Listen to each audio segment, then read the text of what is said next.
This is Caleb Smith. I'm glad you chose the session, How to Manage Your Career Growth Like a Product. We've been chatting about some of what you hope to get out of this experience and kind of what's the context, where are you going in your career journey. I wanted to give a little more opportunity. Did I see some other hands about what you wanted to get or where you're going?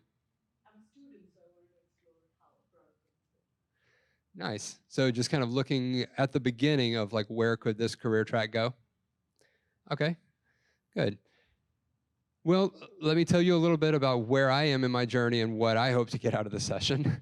I'm 7 years now into my product career. I didn't start in product. I worked as marketing and sales. Got my undergraduate degree in marketing. Was halfway into an MBA at Louisiana Tech University. How about them dogs? And they introduced a new program called the Engineering and Technology Management degree. Anyway, so I got a role that evolved my MBA into a Master's of Engineering Management. And nobody really knew what that was going to be because it was half business and half tech. And in my experience, it turned out to be pre-product manager. It wasn't anything about Agile or Scrum, and it wasn't unique to software, but much of the concepts that I learned there have been really useful to me. But I got out of college and went straight into selling Cutco knives. How about them blades? Yeah. Did well enough because of charisma and hard work and just learning a lot that I was able to do a pretty good job of selling. Not best in class, but good enough to evolve into management. And because of my genuine love of people and desire to help people grow and learn, I was pretty good at management. But I found that there were a lot of things that I was not good at. I was not really aggressive at pushing people. I really didn't care about how much money I or everyone else was making, and I'm not horribly competitive. And in a very competitive, money-focused company, I hated my life. And so I, at that point, had a mentor who took some time to get to know me, and I tried to said, I want your life. I want the kind of job you have. I want the kind of family you have. And he said, well, you're A, in the wrong space, B, in the wrong city, and I think you're on the wrong track. So if you're open to a dramatic change, then you need to move to Austin.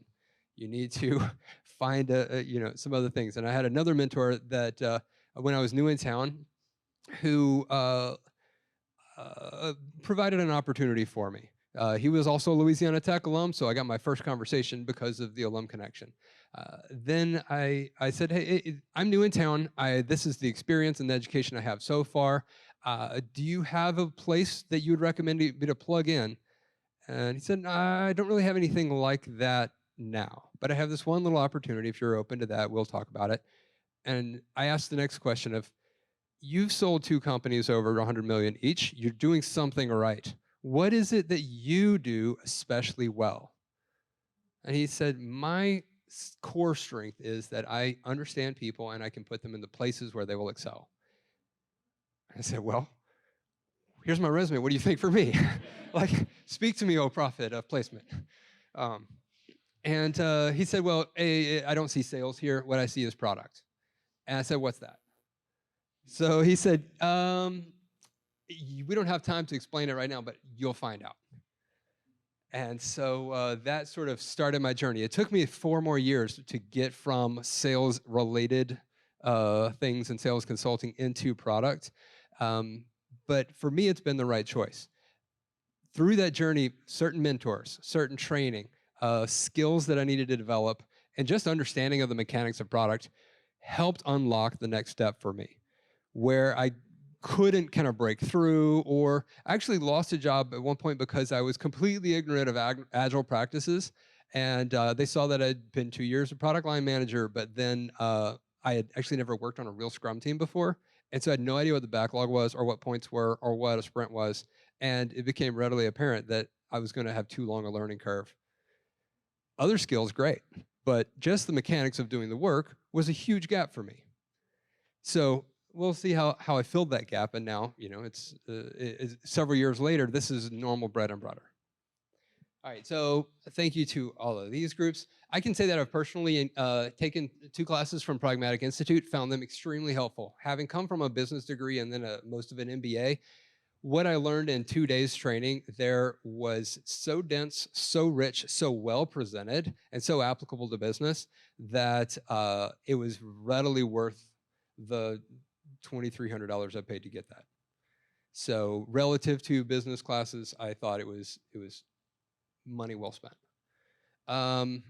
I've found a lot of encouragement, direction, and support from Launchpad job clubs in different turns, and have often attended events at UT for great things, great training. So you've heard some of my story. I have, over the years, also worked on event management platforms, online training tools, communication tools. I've been a lifelong student of communication, of leadership, and I've always had an interest in the future in technology. That's one of the reasons that I like product, because it lets you build something that's new. If I was all about history, I'd be an archaeologist. I have been known to ride my mountain bike too fast, to randomly quote song lyrics, and to make ludicrous suggestions as a style of humor. Really like word games. And a lot of my free time is spent wrangling these 3 little hooligans with the beautiful bride. So this was 6 months ago, but they're 6, 4, and almost 2. And we're almost out of diapers with the middle kid. I will celebrate the day that I no longer judge human poop. So we know that product is complicated. There are so many skills to handle, whether you're juggling stakeholders or data or the agile process, design thinking, UX, just working with engineers around the planet, that there's too much to manage and too much to learn. So you need to be able to figure out what to do. We wish that skill sets were just as simple as title, that you just go from junior to associate to regular to senior to, or you jump across to people leader and you're eventually director, VP, or chief product officer. But in practice, the skill development is a lot more complicated. Even some of the best frameworks are far from simple, and they're not a straightforward path. As my career in product evolved, I thought, I'm smart. I can learn things. But with so many things, what do you learn next? How do you approach that? So I thought that sounds familiar. That's exactly the kinds of questions that product tries to answer. And so I thought we can tease this out. What if you were the product? How would you approach managing that product? So here's the outline. In product, there are many elements that could be useful, but just in the short time that we have together, we're going to focus on the biggest concepts. First off, defining your vision and strategy.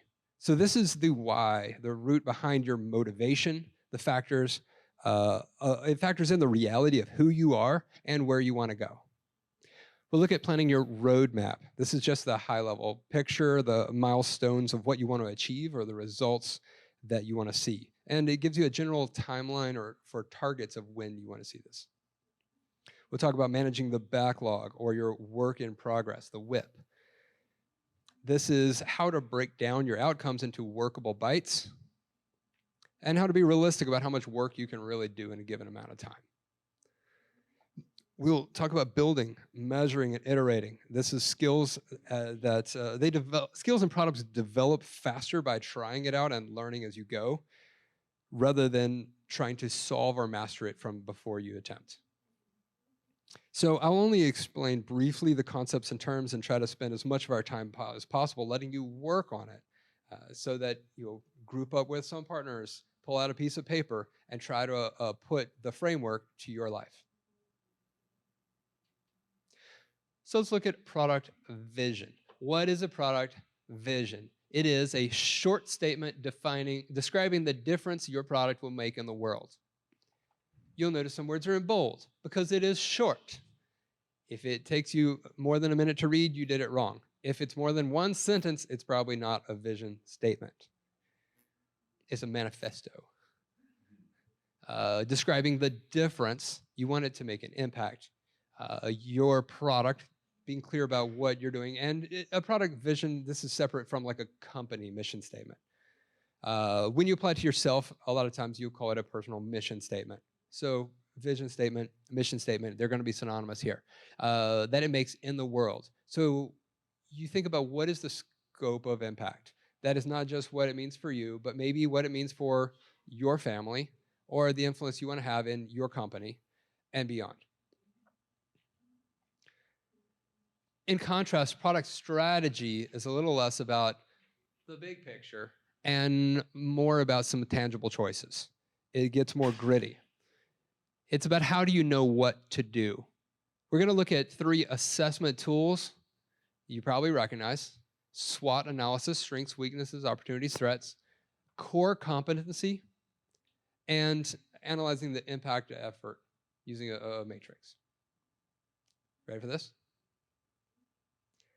So SWOT's a common analysis tool for business, but it also applies frequently in personal contexts, where you're looking for strengths, weaknesses, opportunities, and threats. Generally speaking, strengths and weaknesses are about you. Opportunities and threats are about the outside world or your scenario around you.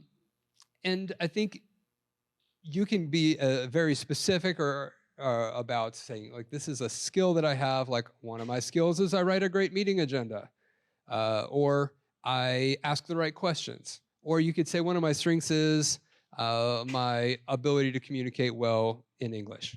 Like, I don't know. You can determine what your strengths are, and you can look at your weaknesses as saying, all right, this is an innate trait that I have, or this is a gap in my skills. So for here, you had highlighted a specific skill. I didn't catch your name earlier, but you had said there's a specific area that I find holds me back and that I want to be able to grow in. That's something you could highlight as a weakness. And you could say, all right, what is the strengths and weaknesses don't have to relate to each other, but sometimes they do. Especially in interviews, the question about strengths and weaknesses often comes up. And I've found it helpful to make a bridge between how a tendency can be associated with a benefit as well as a limitation. And the impact is, do you have a system, the self-awareness and a system to be able to make sure that you get the benefits without getting stuck in a pitfall? So for me, one of the things that is a strength weakness here is I'm timeless. Well, what does that mean? Well, it means that I can get immensely, like, deeply immersed in creative work so that I can find great solutions. But that also means that I have no idea what time of day it is at any given minute. So I have to be aware of that, and so have additional reminders. I'm careful with my calendar at work, and I go into a meeting saying, what is it that I'm trying to accomplish, so that I don't rabbit trail. So let's move to the next one, and we can come back to here. Core competency is the thing you're really good at, or the value that you drive especially well. There are 2 models that rely on this concept, and they apply it with different factors. On the left, the opportunities are mapped with a fit versus fit to mission and core competency. They call that MCC, Mission Core Competency Matrix. On the right, this is a matrix from Hummel and Prahalad. It's for growth or expansion decisions, and it maps new or existing competencies in the market. Now, here's how this is applied in my career so far. I have found that in some cases, the difference between fit with core competencies and fit with mission impacted how a work related to me. So I told you that I was selling Cutco knives.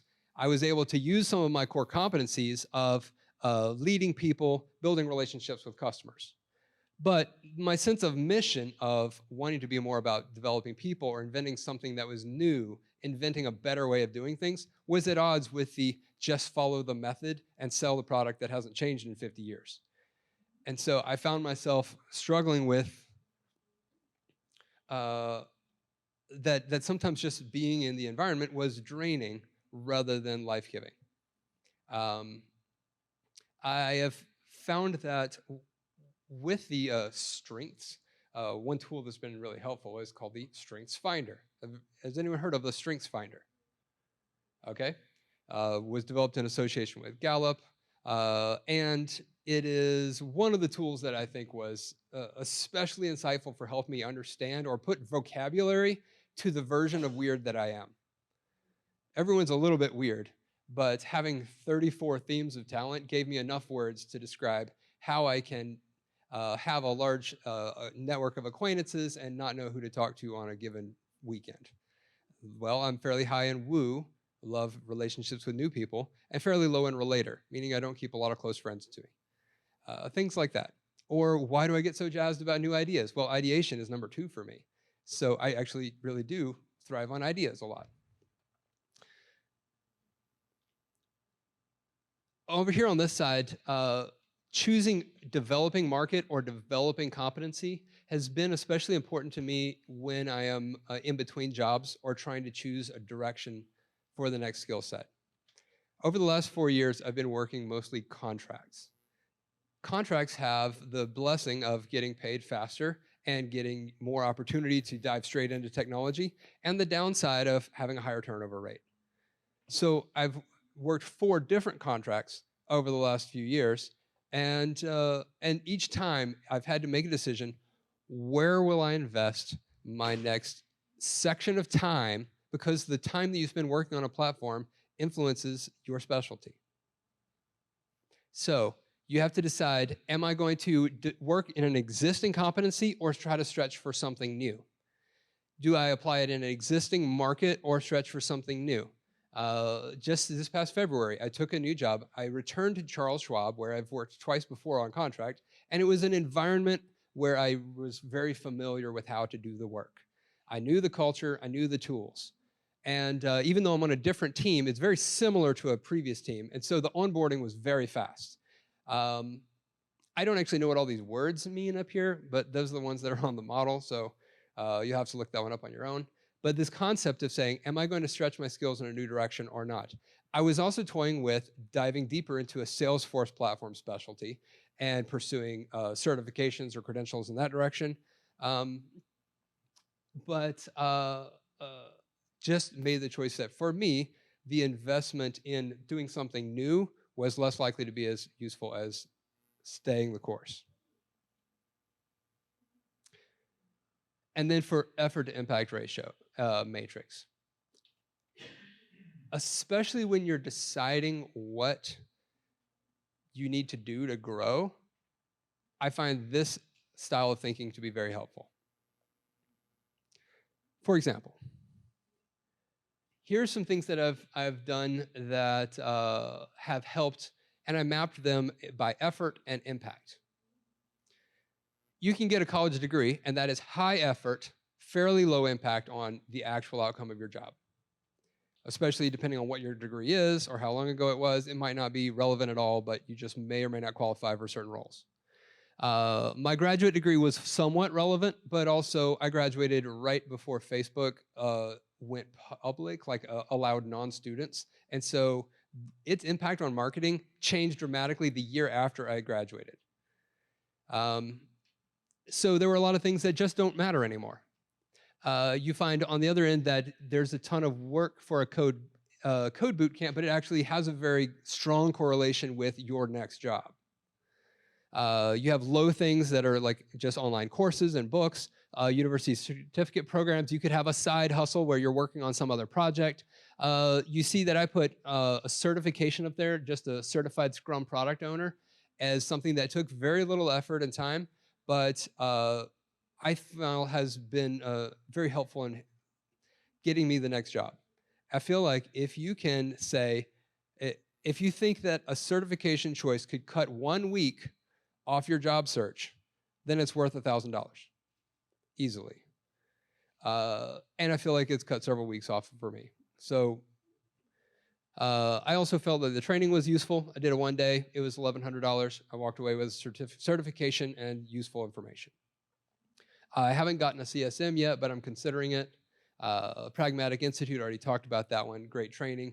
1 day at a time. There's up to like 5 or 6 days, and they have a lot of ongoing material. but I've only paid for 2 days so far, and just a lot of other things. Now you could also look at it through dollars and time, and you'll see that things kind of get rearranged. One of the most money and time intensive is a college degree, followed by grad school, then boot camp and certificates, and then way over here with fairly low money and fairly low time is product owner certification. If that's the direction you want to go, then that's an easy, approachable certification.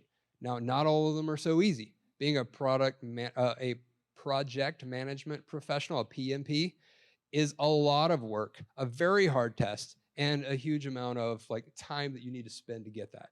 So PMP and CSPO are not equal. It just depends on which path you want to take. Let's talk about using a roadmap. Does everyone know what a roadmap is? All right. I'm going to give you the short version. A roadmap helps you plan the bigger milestones, what you want to see and when.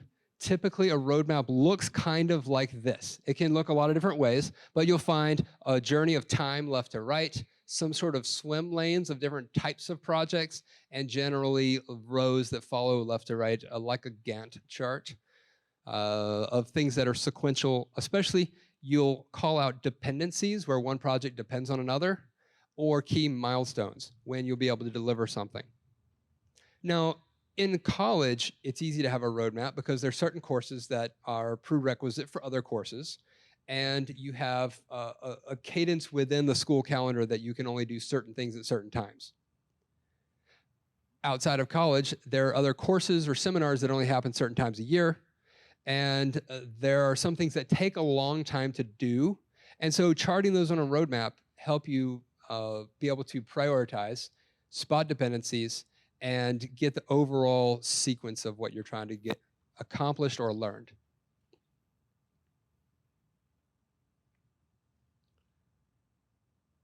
After you have your overall roadmap, you want to manage your backlog and work in progress. This helps you get more tactical to the day-to-day or be realistic about how much time something particularly will take. The backlog will include some things that are kind of vague and some things that are kind of specific. There are two really common ways this might look. In product land, you're probably going to use something either like Jira, where you're using a Scrum style backlog. You've got epics, stories, bugs, and tasks, depending on how your company has it set up, that will be broken down. Things that are ready to work, you'll probably have in a sprint. Things that either are not ready to start or are too vague to be startable down in the backlog. And you'll work together as a team to groom that backlog, where you say, what are we trying to accomplish here? Is it clear?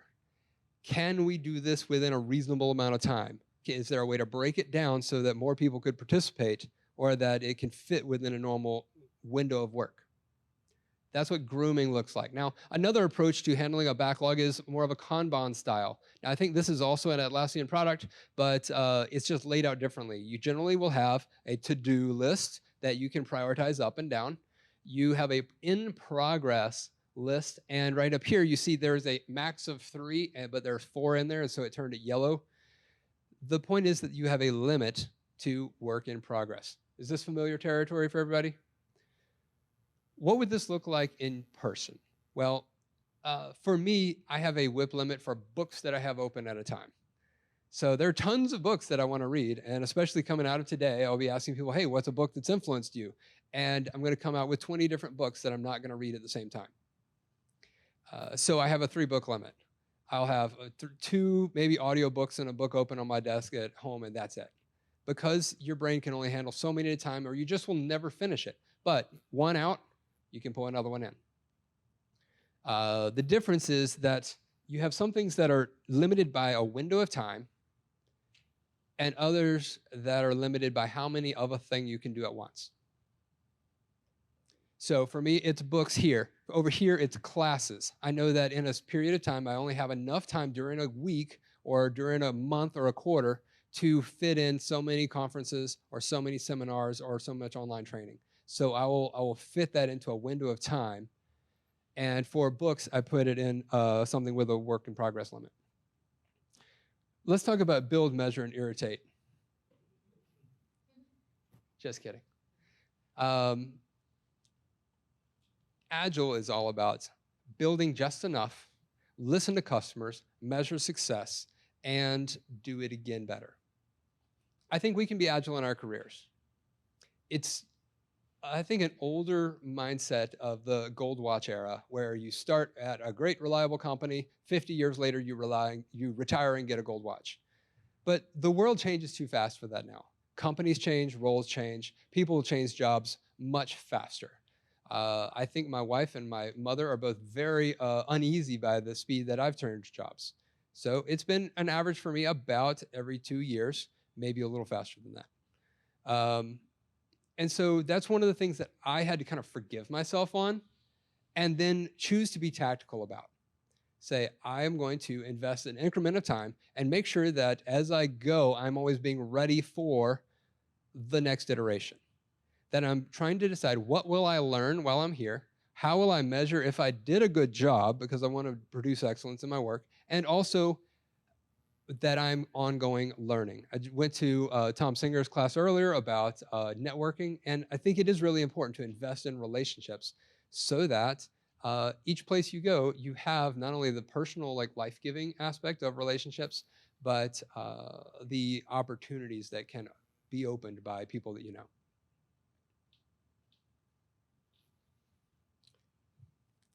All right, we're having to have that catch up in sync. Speaking of people that you know, I think there are two categories that you want to nurture relationships in. One is the inner circle. This is people who care about you.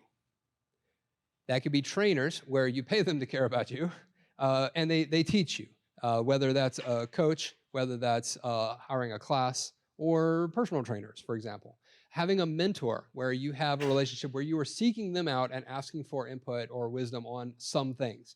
You have a buddy. This is especially important in job searching because it can be a lonely sport. That if you have somebody who's doing this with you, that it can make a real difference in A, your stamina and perseverance, and B, kind of the insights gained and directions. Having a protege you're investing in, and I haven't really been able to leverage having an assistant yet, but I've read books that say get an assistant, so I threw it up there. I find that guilds is borrowing a video game term, but it's the idea that in an industry, you are around people who care about the topic. And so you have a shared interest by going to meetups, joining an association, coming to product camp, being a part of a Slack group. That applying some of these best practices that work for clarity and effective decisions, effective work and product work to your career, I find that we can learn faster, make smarter decisions, and make sure that we are preparing ourselves as the product for a strong market fit. By seeking and receiving good feedback from those around us, especially if you're married or if you have a family that's relying on you, factoring in their needs as core like requirements in your product, and taking feedback on how are we winning or losing as a product offering. So coming out of this, I hope that you can have things to talk about amongst yourselves over lunch. That maybe if there are further questions on how this has worked for me or just walking through it together, I'm happy to talk later. I'm not an HR pro and I'm not a career coach. I'm just a guy who's walked a product journey and learned and made some mistakes and some wins. I hope that you have a strong journey in your search for product excellence and in your career. And if there's anything I can do to help, let me know. Thanks for coming.